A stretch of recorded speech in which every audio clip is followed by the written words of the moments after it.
welcome back to my channel. Oh girl, who charm my hair? Hey y'all, it's Jordan and welcome back to my channel. Today I will be filming an apartment hunting video, the official one, in which I actually show some different downtown, or not downtown, but midtown Atlanta apartments. I will be showing, I believe, 4 or 5 apartments, and the only one that isn't included is the complex that I'm moving into, just because for safety purposes I feel like I should not.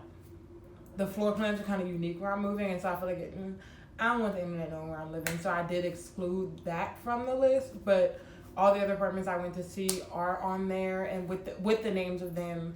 And then the voiceovers, I'll talk more about pricing at that particular complex, so on and so forth. If it's someplace that if you wanted to look at that complex.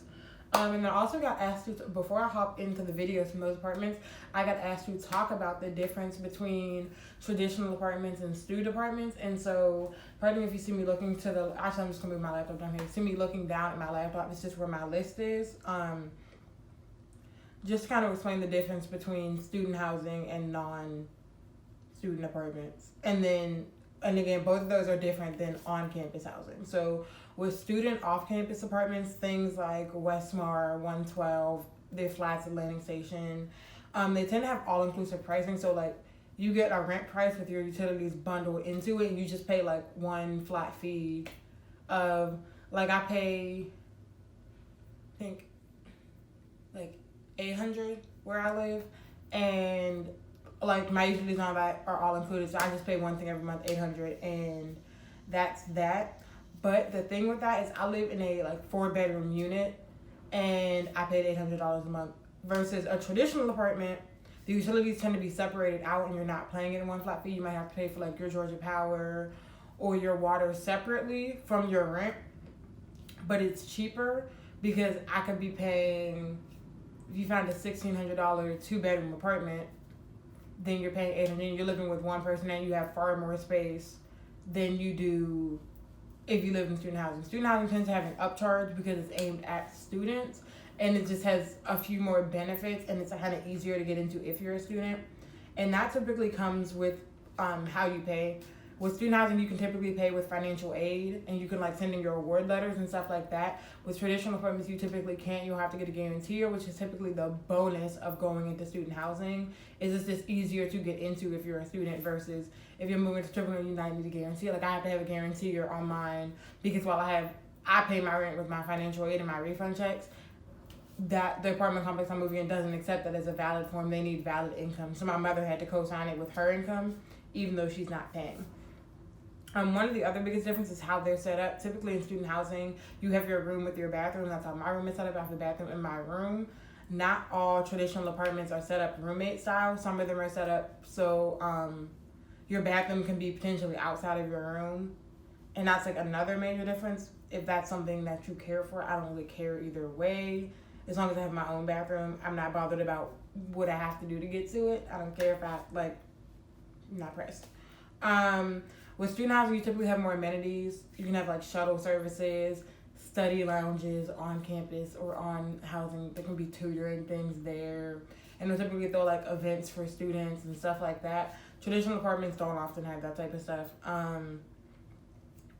Same with roommates. Student housing, you can just get randomly selected. You can go in with roommates you want, but you can also just get randomly put in with roommates, and your leases are all separated. Traditional apartments, you typically have to come with it. You have to find your own roommate, and your lease is tied together, which means if your roommate decides not to pay rent, you get kind of caught up in it too, because your name is on that lease also, so you're expected to somehow come up with the rest of it. Traditional apartments, if my roommate does not pay rent in my student housing apartment, that ain't got nothing to do with me. Like, my room is paid for.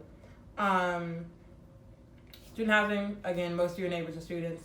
You can live in student housing and not be a student, but most of the people who live here are college students. It's basically like a dorm off campus, which is why I don't particularly care for it. Traditional apartments, your neighbors could be anybody, which also means your neighbor could have like toddlers running around being loud, but that's just kind of the sacrifice you take. And I think the biggest difference, student housing comes with furniture. They're pre-furnished, which is why the rent tends to be high. You see how the rent in student housing just keeps getting higher and higher and higher. Traditional apartments don't come furnished, which means you have to then pay for furniture on top of that. And those are really just the primary differences that I've noticed. I've lived in both a traditional apartment and student housing, and now I'm moving. I went traditional apartment, student housing, and now I'm moving from student housing back to a traditional apartment. And so you'll see some of my moving vlogs. I haven't decided quite how I'm going to film it, simply because I don't want to expose too much of where I live. We'll figure it out. There's a gnat flying around and it's bothering me. Actually, I don't even see a gnat. I think that's a mosquito. Now I know how I keep getting bitten in my sleep. There's a mosquito in my room. Cool. But yeah, with that being said, we're going to hop right into the videos, which will have a voiceover of me talking about the different pros and cons of the different apartments I went to see. And so, I'll see you in next week's video. So the first apartment is Artist Square. Artist Square runs about $1,600 for a 2-bedroom, and then there's about like an $85 utilities package on top of that. Artist Square is really, really close to the Atlanta University Center if that's where you're looking to move. Its primary downfall is just the floor plans are built so awkwardly that it can be kind of cramped and small. At least for me doing YouTube, it just wasn't quite enough space. But it's hardwood. It's up, like most of the units are upgraded with granite countertops. As you can see, hardwood windows. And again, location is right near Edgewood, Peter Street. So you can get to everything you want to get to pretty quickly.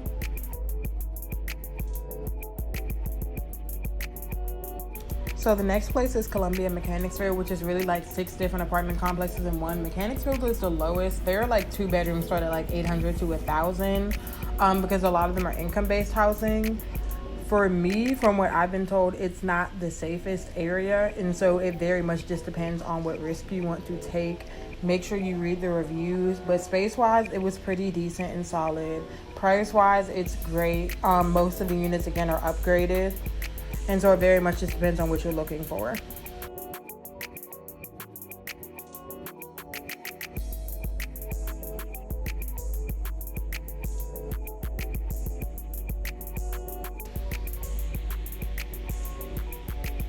So the next one is M Street Apartments. M Street Apartments, the particular floor plan I'm showing you is one of their townhouse style apartment units, which means there is quite a bit of space. The living room is massive. There's an entire floor that's essentially just a living room and kitchen. The amenities are pretty solid, and it's located right on Marietta Street, near student housing, near lots and lots of restaurants. And again, it seemed clean enough. So once you head upstairs, you'll see there are 2 bedrooms and 2 bathrooms upstairs. My biggest issue with Mechanicsville was just the size of the bedrooms. Well, here's the bathroom, as you can see. But the size of the bedrooms was so small. And again, for me doing YouTube, it didn't quite work for me. But if you're not pressed about having like a large bedroom or like filming space, then I think they will work. As you can see, the natural light in them is gorgeous. Like the light comes through so well, especially in this particular unit. And they run about $2,000 for one of these units a month. So with a roommate, it'd be about $1,000 a month. They have walk-in closets, as you can see.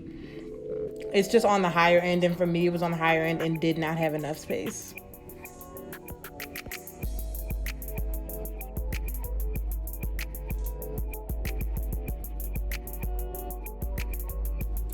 So the last place and the most expensive is 935M, which is again right on West Marietta Street.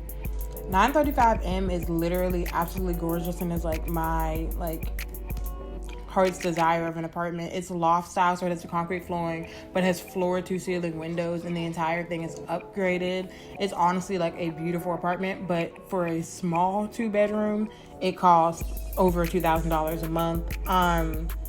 One of the bedrooms has floor to ceiling windows, as you can see, but you can see the room is very small. The closet's not even shut off, doesn't have a door to the closet. And then each room has its own bathroom. So there's one bathroom, but you can see like the bathrooms aren't upgraded. And then when you head into the other bedroom, again, you can see these gorgeous floor to ceiling windows of the city line. But the other bedroom doesn't face that side, and so it's just kind of darker on this side of the house. And so even the bedroom, as you can see, only just has this one itty bitty window. And again, that just did not work for what I was looking for. But all in all, beautiful complex.